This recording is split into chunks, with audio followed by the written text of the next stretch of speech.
Um, we had a few guys sit out on Friday. Adam Hazley, It was precautionary.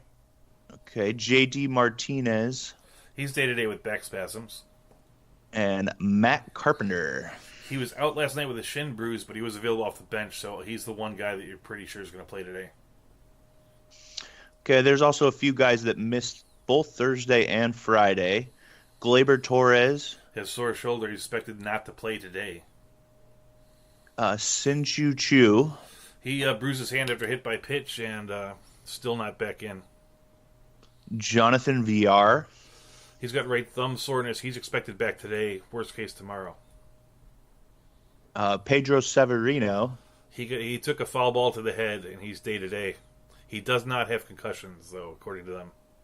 According to the experts. I read that head contusion is just like he got a big head after he hit those 3 home runs the other day. But anyhow, I guess, yeah. Mitch Haniger's injury was originally reported as a testicle contusion, so maybe we'll find out that this is a head... A ruptured head? Ruptured head. You're going to miss more than a day. You're going to not be day to day. That could be very serious. Let's put that on the watch. Major League Baseball Sunday Game of the Week, brought to you by Scanners. Robinson Cano also missed Thursday and Friday's He came back from the IL, and then he went right on the thing. Back to the guys, now to the guys that we're going to see come back, or have come back. Trying to speed up a little. We've talked a lot. All right. Yesterday we had... today we should see Corey Dickerson and Young-Ho Kong of the Pirates back. Yesterday, Charlie Blackmon, Didi Gregorius, and Mitch Moreland came back. Charlie Blackmon is a top 20 player. Didi Gregorius was probably the best stash who was injured before the season. All right. Closer Wade Davis making it back. And then along with starters, Zach Eflin, Carlos Rodon, and Michael Pineda. Zach Eflin and all of those pitchers have been a little better than you think. I don't really like Rodon or Pineda yet. They're players to watch. Also, Zach Eflin was a lot better at playing Ted Bundy than I thought he would have. He was Ted Bundy? I think we did. Yeah, sure. We did a High School Musical joke on him once. I'm a bigger fan of Ted Bundy than High School Musical. What? Wow. Okay. But who isn't? Who isn't? High School Musical. Come on. What, do I look like a 14-year-old girl? In certain light. Yeah. If you're drunk enough. What? What have you done? I feel like Pineda's an interesting guy Way here. to save this, Stevie. Hey. What in the name of Pete? He's a little bit of a Jekyll and Hyde kind of player. You know, he could blow up on you, but a little bit of a Jekyll and Hyde, Mister. I like Ted Bundy when he's getting 14-year-old girls drunk. That's who's Jekyll and Hyde. I was the 14-year-old girl in that story, and you were getting me drunk. That was the reference. The people in the chat room know the reference. It was like, no, it's like I look like a girl if you're drunk enough. That was the story. Boy, those jokes do get better the more you explain them. That's right. Let's get on to Thursday. Thursday, we had a few big names come back here. Fernando Tatis Jr. made it back with the Padres. Austin Barnes came back for the Dodgers.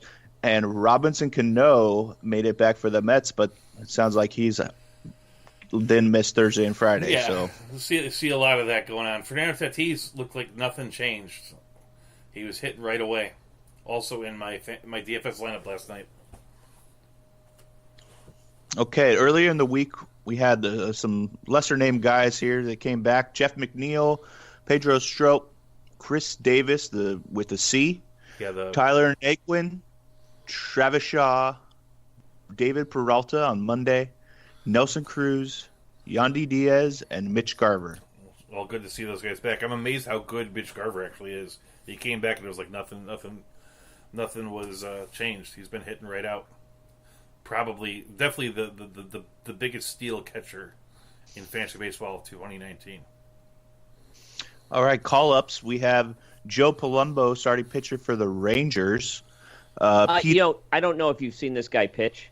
I have. My favorite part of his delivery is just before he goes to throw the ball, he says, one more thing. Go on.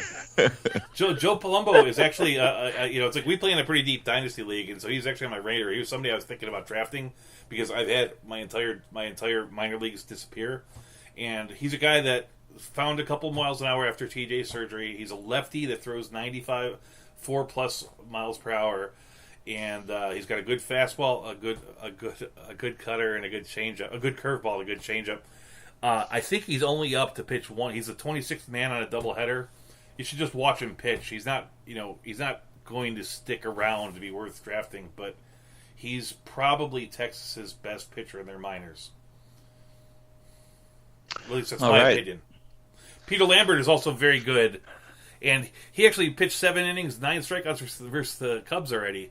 But you can't trust any Colorado pitchers long term because they got to pitch. Well, you know why? It's because they say there can be only one. Yeah, Peter Lambert. He was he was really good until his coach died. I don't know. Yeah, there was all that lightning. Yeah, and the beheading. So. All right, Jimmy Nelson also made it back up. And he pitched decently. What do you think of Jimmy Nelson, Doug? I think he's a decent pitcher, but people are asking him people were talking like he's a savior. I don't know if he's that kind of guy. He's on a good team. He might very well be the best pitcher on the Brewers because their pitching staff isn't any great shakes. But you're looking at a guy that is. He's going to be at the high end of the 3s on the ERA side, which on a team that hits the Brewers, it's enough to win. You'd want him in points leagues, you'd want him in deeper roto leagues, but I don't think I would roster him in a 12 or a 10 team league. He's good, but he's not that good. You know. Adam Hastley, outfielder for the Phillies, was called up, and also Chance Sisco, catcher for Baltimore. Francisco can hit a home run last night because he was out with he got the start because the other guy had the head rupture. Yeah, he's quietly having a big week, but he got overshadowed by the other big catcher in Baltimore, the number 1 overall pick. Yeah, Rushman. Some other guys got recalled this week: Stevie Wilkerson, Kelvin Gutierrez, Teoscar Hernandez, Daniel Megden, and Cal Quantrill. Megden with your A's. We can just keep moving to get through this so we get 10 minutes to talk. All right, so we had some big guys go down, or big and little guys go down. Let's just read these names off. Steven Smeltzer, Genesis Cabrera, Corbin Martin, Jose Suarez, Cole Irvin, and some prospects: Keston Huera, Garrett Hampson, Will Smith for the Dodgers, Taylor Ward, Luis Reyes. And last but not least, Ty France, Greg Allen, Nick Williams, and Aaron Althea for the Mets. You got to figure out what team is sending him down. Only 2 things there. Corbin Martin is out as Houston's starting pitcher. Framden Valdez is next up. Probably after him comes Jose Urquidy, who might be Jose Fernandez, depending on what site you're at. And Kessinger is a better player than Travis Shaw. Yay, Milwaukee. Field a bad team. That's good. Travis Shaw is not good. Kessinger. That's the end of that. And you did a really nice job with that. We talked a little bit more, but it was fun. But now we move into the meat. And now we're pleased to bring you our feature presentation. Oh, dude, I didn't know we were a Paramount production. Isn't that silly? Well, we were going to talk a little bit about the major league draft. I know everyone's talking about it this week, but you actually brought up there's some Adley Rutschman got drafted with the 3rd pick. Andrew Vaughn went, who was a right-handed first baseman. That's pretty rare. It was a bad year for pitchers. It was the first time since 2003 a pitcher wasn't picked in the first 5. The first guy going was Nick Lodolo. Now, can we talk a little bit about drafts? First of all, 2 words: Len bias. Len Bias. Okay. Wow, let's just go grim right away. Jeez. Well, you guys know the story, right? I mean, Yeah. Len Bias gets drafted by the Celtics and dies within 24 hours of a cocaine overdose and affects the team forever. Well, maybe not forever, but I mean, he's your number one pick, and then he dies. To me, I do not understand. I know why we care, and I'm putting care in quotation marks, why we care about the NFL draft and the NBA draft. These players can start on the field the next season, and it is possible, and in many cases likely, but until they play at that level, you don't know how good they're going to be, because it doesn't matter how good the SEC is, the NFL is not the same thing.